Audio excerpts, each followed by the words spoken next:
Hi guys, I'm here with Philip, who is the co-founder of Solidatus. Solidatus. Solidatus. You have to think of an Italian gentleman pronouncing a Latin word, Solidatus. Solidatus. It gives it an means air, to knit right? or to consolidate. All right. Well, then tell us then. So what's behind the name then? What is your business that you're involved in? Well, knitting or consolidating is a good description of what we do. So it's also got solid and data in there. So we're a data company. We're really interested in how data is formed and the structure of data. So essentially we look at data as not the bits and pieces that are stored within databases, but the structure around it. Okay. So that's sort of like the architecture that frames all of it. Absolutely, that's a really good way of thinking about it. So one analogy would be if you had a blueprint for a building, there would be no way that you would change that building without referring to that blueprint and amending it. In technology, one of the things that we seem to have lost is a little bit of formality around registering changes to our financial systems without changing the blueprint of how the financial systems look. So companies attack this. They have a couple of architects at the center, maybe thousands of developers. And these thousands of developers are making a couple of lines of code changes an hour. The guys at the center lost the war. And so we're trying to socialize that again. Okay then. So, one of the things that we were just chatting about is how we have all these connections that have brought you today to Hong Kong Fintech Week, Absolutely. right? So can you tell us about that? I think you've got lots of relationships that bring you here. So we're enormously proud to be here. We're part of the Department for International Trade from the UK government, and we're here as part of their trade mission. But we got involved with the FinTech Week much earlier in the year as part of a connection we made in London at the Innovate Finance Global Summit, which InvestHK were at. And we sort of, through a real convoluted chain of events, met Charles Dosey and Torsten at InvestHK, Charles in Hong Kong, Torsten in London.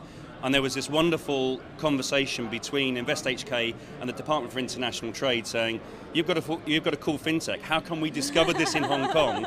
And they're a UK company and we're introducing you. So get the introductions done, go and sort itself out, and then bring them back to Hong Kong for FinTech Week. And so here we are, and it's amazing.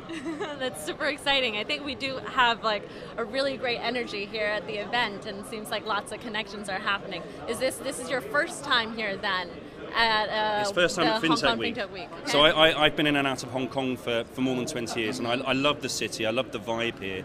It's been absolutely reproduced here in the venue and at all the fringe events going around. It's an amazing event. We came here, so we're a privately held British company. We have absolutely got aspirations to be here in Asia.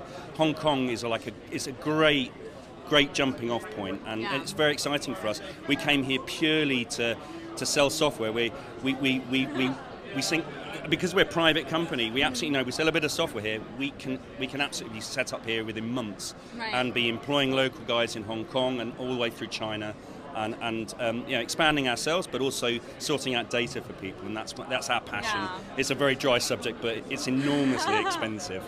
Yeah, no, some sort of a recurring theme that we've really been discussing here at FinTech Week has been talking about just the changing nature of the behind the scenes stuff, right? Is that the really revolutionary stuff isn't necessarily sexy or talked about, but this shift that we're seeing to having the finance become almost like the institution, right? The institutionalized part on the back end, where that is really just transforming the industry. Absolutely, and if we want to get to the place where we've got open data and you've got lots of collaboration, lots of little companies as part of that data ecosystem, what you really have to have is a good description and a good understanding of the purpose of your data.